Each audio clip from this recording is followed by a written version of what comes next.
నమస్తే. ఎస్డిఎఫ్ ప్రేక్షకులకు నమస్కారాలు. ఈరోజు మనము తెలంగాణలో పాఠశాల విద్య గురించి మాట్లాడుతున్నాము. తెలంగాణలో పాఠశాల అంటే పాఠశాల విద్యార్థులు. ఆ విద్యార్థుల్లో 3 సంవత్సరాల నుంచి 18 సంవత్సరాల వరకు విద్య గురించి అంటే ఈ ఏజ్ గ్రూప్ గురించి మాట్లాడడం చాలా ముఖ్యము. అండ్ గత ప్రభుత్వాల నిర్లక్ష్యం అనండి, ఏదైనా అనండి, ఈ మధ్యకాలంలో వచ్చిన కొత్త ప్రభుత్వం, ముఖ్యమంత్రి గారు చాలా సమావేశాలు ఏర్పాటు చేయడం చాలా సంతోషకరమైన విషయం. ఒక చర్చను, విద్య మీద చర్చ లేని స్థితి నుంచి ఒక చర్చను లేవనెత్తడం అనేది చాలా ముఖ్యం, ముఖ్యమంత్రి స్థాయిలో. అందులో ముఖ్యంగా ప్రొఫెసర్స్ను, ఎడ్యుకేషన్ మీద పనిచేసిన వాళ్ళతో పాటుగా టీచర్ సంఘాలతోని మాట్లాడడం, ఆల్ స్టేక్ హోల్డర్స్తో డిస్కషన్స్ చేయడం అనేది ఒక మంచి పరిణామం. కానీ ఈ పరిణామం ఒక మంచి ప్రణాళికను బయటికి తీసుకురావడానికి ఈరోజు చర్చ కొంత ఉపయోగపడుతుందనే ఉద్దేశంతో ఈరోజు మీ ముందుకు రావడం జరిగింది. ఇందులో ముఖ్యంగా ఎంతమంది పిల్లలు ఉన్నారు అని కనుక చూస్తే, అంటే మన ప్రభుత్వంలో ఈ మధ్య ఎర్లీ చైల్డ్ మీద, ఎడ్యుకేషన్ మీద కూడా చర్చ జరుగుతుంది. అంగన్వాడీ సెంటర్స్లో ఉన్న పిల్లల గురించి చర్చ జరుగుతుంది. సో చాలా ముఖ్యమైన విషయం ఏమిటంటే 3 నుంచి 5 సంవత్సరాల పిల్లలు 20 లక్షల మంది ఉంటారు మన రాష్ట్రంలో. అందులో అంగన్వాడీ ఏజ్ గ్రూప్, అదంతా అంగన్వాడీ ఏజ్ గ్రూప్. సో ఈ 3 నుంచి 20 లక్షల మంది పిల్లల్లో ఒక 4 లక్షల చిల్లర మంది అంగన్వాడీలో ఎర్లీ చైల్డ్హుడ్ను పొందుతున్నారు, ఎడ్యుకేషన్ కానీ ఆ సేవలు అందుతున్నాయి. బట్ 16 లక్షల మంది ఎక్కడున్నారు అనేది ప్రశ్న వేయాలి ప్రణాళిక వేయేటప్పుడు. ఐ థింక్ ఇందులో చాలామంది ప్రైవేట్ ప్రీ ప్రైమరీ స్కూల్స్లోకి వెళ్తున్నట్టుగా మనకు లెక్కలు ఉన్నాయి. కానీ అంత క్లియర్ లెక్కలు డైరెక్టర్ ఆఫ్ స్కూల్ ఎడ్యుకేషన్ కానీ అంగన్వాడీలో కానీ ఆ ఏజ్ గ్రూపు బయట ఉన్న వాళ్ళు ఎంతమంది అనేది తెలుసుకోవాల్సిన అవసరం ఉంది ప్రణాళిక చేయాలి అంటే. ఇక రెండవ గ్రూపు 6 నుంచి 14 సంవత్సరాలు. ఇది విద్యా హక్కు చట్టంలో వచ్చే ఏజ్ గ్రూప్. ఇందులో ఇది రైట్ అండ్ జస్టిసియబుల్ రైట్. ఇది 2009లో వచ్చిన రైట్ ఈ పిల్లల కోసం వచ్చింది. ఇది కూడా దృష్టిలో పెట్టుకోవాల్సిన అవసరం ఉంది. ఎందుకంటే ఇది పార్లమెంటులో అందరం కలిసి పాస్ చేసిన అన్ని పొలిటికల్ పార్టీస్తో కన్సెన్సస్తో పాస్ అయింది కాబట్టి, ముఖ్యంగా యూపీఏ గవర్నమెంట్లో ఈ చట్టం వచ్చింది కాబట్టి, అండ్ సోనియా గాంధీ గారి పెట్ చట్టం ఇది కాబట్టి, ఆర్టీఈ రైట్ టు ఎడ్యుకేషన్ చట్టం మన రాష్ట్రంలో ఉన్న, ఇప్పుడు ప్రభుత్వంలో ఉన్న పార్టీకి చాలా ముఖ్యం. దాన్ని పదే పదే గుర్తుంచుకోవాల్సిన అవసరం ఉంది. ఎందుకంటే దాంట్లో చాలా విషయాలు ఇమిడి ఉన్నాయి. దాన్ని ఫాలో అయితే 6 to 14 చాలా బ్రహ్మాండంగా చేయొచ్చు. దాన్ని టేబుల్ మీదకి తీసుకురావాల్సిన అవసరం ఉందని నొక్కి చెప్తున్నాను నేను. వాళ్ళు ఒక 60 లక్షల మంది పిల్లలు ఉన్నారు. 62 లక్షల మంది పిల్లలు 6 నుంచి 14 సంవత్సరాల పిల్లలు. వీళ్ళకు ఒక 40,000 స్కూళ్ళల్లో వీళ్ళు వెళ్తున్నారు. అందులో 30,000 స్కూళ్ళు ప్రభుత్వ స్కూళ్ళు ఉన్నాయి, 10,000 స్కూళ్ళు ప్రైవేట్ ఉన్నాయి. ఈ 30,000లో ఒక 1000 స్కూళ్ళు మన తెలంగాణ స్పెసిఫిక్ ఏంటంటే రెసిడెన్షియల్ స్కూల్స్ ఉన్నాయి. అది కస్తూర్బా గాంధీ విద్యాలయాల నుంచి మొదలైతే social welfare, tribal welfare, BC welfare and minority welfare. ఇందులో మొత్తం కలిపి ఒక 4 లక్షల మంది పిల్లలు చదువుతుంటారు. సో 60 లక్షల మంది రమారమిలో రెసిడెన్షియల్లో ఒక 4 లక్షల మంది చదువుతున్నారు. వాటికి డబ్బు కూడా పెడుతున్నారు ప్రభుత్వము. రెసిడెన్షియల్ స్కూల్స్ ఒక ప్రెస్టీజియస్ స్కూల్స్ అవి. వాటి మీద మాట్లాడదాము. 10,000 ప్రైవేట్ పాఠశాలలు ఉన్నాయి 10,000 రాష్ట్రంలో. ఈ 10,000 పాఠశాలలో గమ్మత్ ఏంటంటే 25% స్కూల్స్ ఉన్నాయి. 40,000 స్కూళ్ళల్లో 25% స్కూల్స్ ప్రైవేట్ ఉన్నాయి. కానీ అందులో పిల్లలు 34 లక్షల మంది చదువుతున్నారు. ఆల్మోస్ట్ అబౌవ్ 50%, 54% పిల్లలు 25% ఉన్న స్కూళ్ళల్లో చదువుతున్నారు. 75% ఉన్న స్కూళ్ళల్లో ఒక 44%, 46% చదువుతున్నారు. సో ఇది ఒక సినారియో. ఇక ఇంటర్ అనేది మన రాష్ట్రానికి, ఉమ్మడి ఆంధ్రప్రదేశ్ రాష్ట్రానికే సంబంధించింది.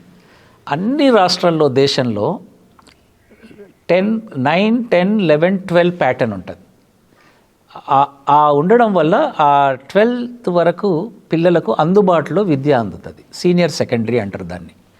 దేశమంతా సీనియర్ సెకండరీ అంటారు, మన దగ్గరకు వచ్చేసరికి ఇంటర్మీడియట్ అంటారు. Junior colleges, intermediate. అందులో 9 లక్షల మంది పిల్లలు వాళ్ళు ఉన్నారు. సో 60 లక్షలు, 3 to 6, 20 lakhs, 80 lakhs ప్లస్ అదొక 10 lakhs.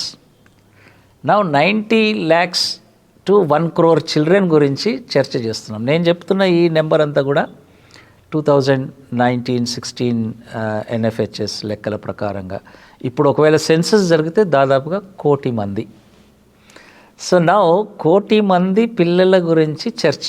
విద్యాశాఖ మంత్రులు కానీ, విద్యాశాఖ ముఖ్యమంత్రి కానీ, ప్రొఫెసర్స్ కానీ, లేదా టీచర్స్ యూనియన్స్ కానీ విద్య గురించి చర్చ జరగాలంటే 1 కోటి మంది గురించి చర్చ జరగాలి.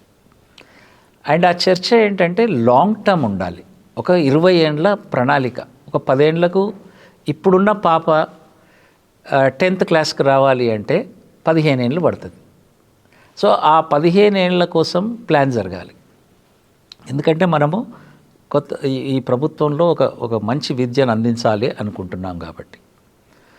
సో దీనికి కావలసిన ప్రస్తుతం ఉన్న పరిస్థితుల్లో డిమాండ్, తల్లిదండ్రుల నుంచి వస్తున్న డిమాండ్ విద్య కోసం. ఐ థింక్ విద్యతోనే విముక్తి అని నమ్మేశారు తల్లిదండ్రులు.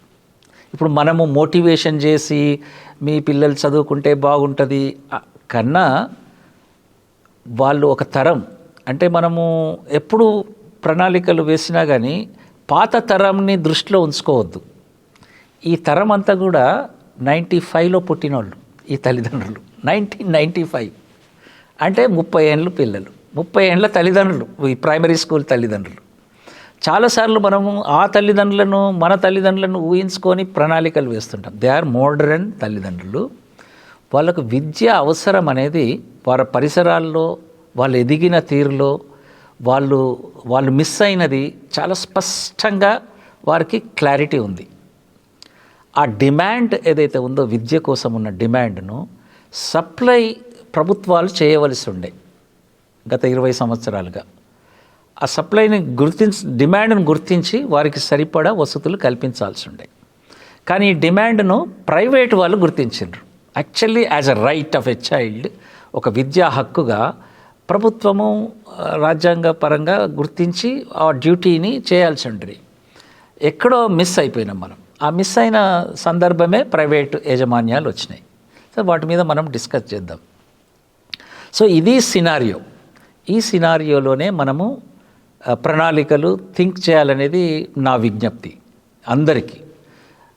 వాళ్ళు ప్రైవేట్కి పోతున్నారు కదా, అయిపోయింది కదా, మనము ఓన్లీ 26 లక్షల మంది పిల్లల్ని చూసుకుంటే సరిపోతుంది కదా, లేదా అంగన్వాడీలో 4 లక్షల మంది పిల్లలు వాళ్ళని చూస్తే సరిపోతుంది కదా, అలా ప్రణాళిక కాకుండా 3 years to 18 years మా రాష్ట్రంలో పిల్లలందరికీ విద్యను, నాణ్యమైన విద్యను అన్ని సౌకర్యాలతో కల్పిస్తాము అనే ఒక స్టేట్మెంట్, పొలిటికల్ స్టేట్మెంట్ చేయాలి. ఇంటిగ్రేటెడ్ స్కూల్స్ కానీ కొత్త విధానాలు వస్తున్నాయి. ఆ ఐడియాస్ ఉండనియండి మీరు. ఆ ఐడియాస్లో మనకేం ప్రాబ్లం లేదు. మంచి స్కూల్ వస్తే మంచిదే. కానీ లాస్ట్ చైల్డ్కు ఆ ప్రణాళిక అందుతుందా లేదా? Dalit children, SC, ST, BC children, వీళ్ళందరికీ కూడా విద్య ఒక హంగ్రీ, యాక్చువల్లీ ఎడ్యుకేషన్ హంగ్రీ చూస్తాం మనం. గ్రామాలకు మీరు ఎప్పుడు వెళ్ళినా మనము ఎట్లా ఈ స్కూల్ ఎందుకు ఇట్లా ఉంది అనే ఒక తపన, ఈ స్కూల్ ఇట్లా మంచిగా ఉండే కదా, ఇట్లా ఎందుకు అయిపోయింది అనే తపన. సో అది ఒకటి. అయితే మన పాఠశాలలు స్కూల్ పిల్లలను పాపులేషన్ దృష్టిలో పెట్టుకొని ప్రణాళిక జరగడం లేదు. పిల్లల పాపులేషన్ దృష్టిలో పెట్టుకొని ప్రణాళిక జరగడం లేదు. పిల్లలు స్కూల్లో ఉన్న దాన్ని బట్టి ప్రణాళిక చేస్తున్నాం. అందులో లొసుగు అది. ఆ లొసుగును మనం ఇప్పుడు అర్థం చేసుకోవాలంటే మనము 2 టీచర్లను ఇచ్చాం. 60 మంది పిల్లలు ఉన్నారు కాబట్టి 2 టీచర్లను ఇచ్చాం. ఆ 2 టీచర్లనే ఉన్నారు కాబట్టి ఆ తల్లికి 5 టీచర్లు ఉండాలి కదా. ప్రైమరీలో 2 ఎందుకు ఉన్నారు? ఇంట్లో చదువు రాకపోవచ్చు అనే అనుమానం మొదటి నుంచి స్టార్ట్ అవుతుంది. రెండో అనుమానం ఏం స్టార్ట్ అవుతుందంటే ఊర్లో చుట్టుపక్కల వాళ్ళు ఏ స్కూల్కి పోతున్నారు, ఏదో 5 ఉన్న టీచర్ల స్కూల్కి పోతున్నారు, ఇన్ని పైసలు ఖర్చు అయినా పర్వాలేదు కానీ బయటకు అందులో పాఠాలు చెప్పే టీచర్ల పిల్లలు ఏడిపోతున్నారు కూడా కనుక్కున్నారు. వాళ్ళు ఏడున్నారు, అరే వీళ్ళు మరి విద్య సరిగ్గా వస్తే ఇక్కడికి రావాల్సి ఉంటుంది కదా, లేదా వాళ్ళు ఉన్న ప్రదేశంలోనూ ఈ స్కూల్కే కాదు వాళ్ళు ఉన్న టౌన్లోనే అక్కడ ఏదో వాళ్ళ పియర్ గ్రూప్ టీచర్ దగ్గరికి సో ఇవన్నీ అంత తక్కువ అంచనా వేయడానికి వీల్లేదు తల్లిదండ్రులను. బడికి రండి అంటే 2 టీచర్లను 60 మందికి పెట్టినప్పుడు బడికి రండి అంటున్నామా, రాకున్నా పర్వాలేదు అంటున్నామా, అది చాలా క్వశ్చన్ మార్క్ అది. సో నా దీంట్లో 60 ఉన్నారు కాబట్టి అందులోకి 20 తగ్గిపోతారు వచ్చే సంవత్సరానికి. అట్లా తగ్గినరు మన స్కూల్స్లలో. 20 ఎందుకు తగ్గారంటే ఓకే ఇంట్రెస్ట్ లేదు, 40 మిగిలారు. 40 ఉన్నారు కాబట్టి ఒక టీచర్ని తీసేస్తాం అక్కడి నుంచి. సో టీచర్లు లేనితనం వలన ప్రాథమిక విద్యలో చాలామంది పిల్లలు తగ్గిండ్రు అనడానికి ఇదొక గీటురాయి, చాలా ముఖ్యం ఇది. ఆ గ్రామంలో ఉన్న పిల్లలకు తగ్గట్టుగా టీచర్లను ఏర్పాటు చేయాలి అనేది కొత్త ప్రణాళికలు రావాలి. ఇప్పుడు వస్తారా పిల్లలు అంటే ఏర్పాటు చేసిన తర్వాతనే వస్తారు. It's like A fire engine. మనం ఫైర్ ఇంజన్ నిప్పు లేదు కదా, మంట లేదు కదా, ఫైర్ ఇంజన్ ఎందుకు అనడానికి వీలు లేదు. ఆ ఊర్లో పిల్లలు ఉన్నారు, ఆ ఊర్లో బడి కావాలి, ఆ ప్రణాళికతోని వేయాల్సిన అవసరం ఉంది. ఇప్పుడు చిన్న స్కూళ్ళు ఉన్నాయి, మూసివేయాలి. లక్కీలీ ముఖ్యమంత్రి గారు మూసివేయడానికి వీలు లేదన్నారు. కానీ స్కూల్ కావాలన్నా, నాకు ఊర్లో నాణ్యమైన విద్య అందించే స్కూల్ కావాలన్నా అనేది ప్రశ్న. నాకు ఆ స్కూల్ ఉండి ఓకే క్లోజ్ చేయలేదు, ఒక టీచర్ని పెట్టాము అంటే కుదరదు. అది తల్లిదండ్రులకు అది నా చైల్డ్కి కూడా నడవదు, మన చైల్డ్కి కూడా నడవదు. కాబట్టి ఆ గ్రామంలో ఉన్న పిల్లల సంఖ్యను బట్టి స్కూల్ ఉండాలి అనేది ఫస్ట్ ప్లాన్లో చేయాల్సిన అవసరం ఉంది. ఓకే 2-3 గ్రామాలు కలిసి హై స్కూల్స్ ఉన్నాయి. మనకు చాలా విచిత్రం ఏంటంటే మంచి హై స్కూల్స్ 5 ఎకరాల స్థలంతో ఉన్నాయి. అప్పుడు నామ్ ఉంది, అది 4,000 హై స్కూల్స్ ఉంటాయి. 4,000 హై స్కూల్స్ ఒక మనకున్న 500 మండలాల్లో దాదాపుగా ఒక మండలానికి 4 స్కూళ్ళు మంచి స్కూళ్ళే ఉన్నాయి. ఆ స్కూల్స్ను కూడా పటిష్టపరచాల్సిన అవసరం ఉంది. ఆ స్కూల్లో టీచర్స్ ఉన్నట్టుగా మనకు అర్థమవుతుంది. సంఖ్య లేదు, చాలా చోట్ల సంఖ్యలు లేవు. ఎందుకంటే ప్రైవేట్లోనే వాళ్ళు ప్రైవేట్కి పోయినారు కాబట్టి, ప్రైవేట్లో కాదు క్లాస్ 1లో కాదు ఎల్కేజీలో పోయినారు కాబట్టి, ప్రైవేట్ స్కూల్ నిర్మాణం ఎట్లుంటుందంటే LKG to 10th ఉంటుంది. ఎంత మంచి వెసులుబాటు అంటే ఒక్కసారి జాయిన్ చేస్తే 10th వరకు వస్తారు. మన దగ్గర కంపార్ట్మెంటల్ అయ్యేసరికి 6th నుంచి 10th వరకు రావాలంటే మళ్ళీ పిల్లలు స్కూల్లో టీచర్లు ఉన్నారు, అది మనం ఒప్పించలేకపోతున్నాం. ఎట్లాగో 5th వరకు అక్కడ చదివారు కాబట్టి. సో సమ్వేర్ ఈ స్ట్రక్చర్లో మనము ఈ ప్రణాళికను వేయాల్సిన అవసరం ఉంది. ఇంకొక ముఖ్యమైనది 10th, 11th and 12th. ఇది ఇంటర్మీడియట్గా మనకు ఎప్పుడు మారిందో కానీ మొత్తం మీద ఇంటర్మీడియట్ ప్రైవేటు కబంధ హస్తాల్లో ఉంది. అది ఇంటర్ ఎడ్యుకేషన్ ప్రైవేట్ కబంధంలో ఉంది. అండ్ డిమాండ్ కూడా ఉండే తల్లిదండ్రులు, అది కేవలం ప్రైవేటు అంది కాదు, చాలా డిమాండ్ వచ్చింది ప్రజల నుంచి, మిడిల్ క్లాస్ నుంచి, తర్వాత పూర్ నుంచి కూడా. సో ఆ డిమాండ్ వచ్చింది కాబట్టి ఈ ఇంటర్మీడియట్ ఎడ్యుకేషన్ వల్ల ఇన్యాక్సెస్ అయింది, ప్రజలకు పిల్లలకు అందుబాటులో లేకుండా జరిగింది 10th, 11th and 12th. ఎందుకంటే కాలేజ్ పెట్టాలి కాబట్టి మండల్ హెడ్ క్వార్టర్ లేదా జిల్లా బ్లాక్ హెడ్ క్వార్టర్. సో ఇక్కడ గవర్నమెంట్ 11th, 12th లేనితనంతో ప్రైవేట్కి వెళ్ళడం వద్దు. దీనివల్ల ఏమైందంటే ఇన్యాక్సెస్ అయింది. ఒకటి, గర్ల్స్ ముఖ్యంగా ట్రావెల్ చేయడము అండ్ డబ్బు వెచ్చించడము. మనందరికీ తెలుసు, మనం పేట్రియాటికల్ సొసైటీలో ఉన్నాము. మగ పిల్లగాని మీద ఇంటర్మీడియట్కి చదువు చెప్పాలన్నా, ఆడపిల్ల మీద పెట్టాలన్నా అంటే ఆ కోణంలో మన ఆడపిల్లలు ఎగిరిపోతారు ఆ రేస్లో. అండ్ అంటే ఇన్వెస్ట్మెంట్ అంటే ఫ్యామిలీ తరఫు నుంచి చూస్తే ఇద్దరి మీద ఇన్వెస్ట్ చేయాలంటే వాళ్ళు ప్రయారిటీ బాయ్స్కి ఇచ్చిన సందర్భాలు చాలా చూసాం మనం. అండ్ ఇంకొక ఆప్షన్ గర్ల్స్ విషయంలో ఇంటర్మీడియట్ లేనందువల్ల యాక్చువల్లీ అది మ్యాప్అవుట్ చేయాలి మనం అందరం. మండలానికి ఎన్ని ఇంటర్మీడియట్లు ఉన్నాయి, ఎంత గవర్నమెంట్ ఫ్రీ ఎడ్యుకేషన్ ఉంది అనేది. ఆ ఉన్న వాటిలో కూడా మళ్ళీ అదొక పెద్ద చరిత్ర. స్టాఫ్ లేరు, బిల్డింగ్స్ లేవు సరిగా. సో ఆ ఇన్యాక్సెస్ వల్ల గర్ల్స్ చైల్డ్ మ్యారేజెస్ అయిన సందర్భాలు మేము చూసాం. ఓకే స్కూల్కి పోవాలా, కాలేజ్ లేదు కాబట్టి ఫ్రీ ఎడ్యుకేషన్ 10th వరకు ఓకే, ఇంట్లో 11th 12th లేదు కాబట్టి అమ్మ నువ్వు ఇక అప్పటికే మన అమ్మాయి కూడా ఆ ఏజ్ గ్రూప్కి వస్తుంది, చైల్డ్ మ్యారేజెస్ అనేది చాలా స్పష్టంగా మనం గమనించాం. సో అందుకోసం ప్రభుత్వము 9, 10, 11, 12 అనే బ్లాక్ సీనియర్ సెకండరీ స్కూల్ను ఏర్పాటు చేయాలి. దేశమంతా ఉంది, ఇది మనం కొత్తగా ఏం చేస్తలేం. సో ఆల్ రీఆర్గనైజ్ చేయాల్సిన అవసరం ఉంది, అవుట్ ఆఫ్ బాక్స్ థింక్ చేయాలి. ముఖ్యమంత్రి గారు దీన్ని, ముఖ్యమంత్రి కాదు ప్రొఫెసర్స్ అందరం కలిసి దీన్ని కొంచెం థింక్ చేయాలి. కొంచెం ఎప్పుడైనా కొత్త పద్ధతులు అవలంబించినప్పుడు కొంచెం ఇబ్బందులు వస్తాయి, వ్యతిరేకత వస్తుంది. అన్నీ ఊరుకుంటున్నామా వ్యతిరేకత వస్తుందని? అన్నీ ఊరుకుంటలేం కదా, ఎన్నో వ్యతిరేకత ఉన్నాయి, అయినా ముందుకు వెళ్తున్నాం. గత ప్రభుత్వాలు అట్లనే వెళ్ళినాయి, ఈ ప్రభుత్వం కూడా కొన్ని విషయాల్లో ప్రయారిటీస్ ఉంటే వెళ్తాం ఎవరేమన్నా. కాబట్టి విద్య గురించి మాత్రం ఇది కంటిన్యూ చేయాలి. సో దట్ ఈజ్ వాట్ ప్రస్తుత పరిస్థితిలో ఏం చేయాలి అనేది.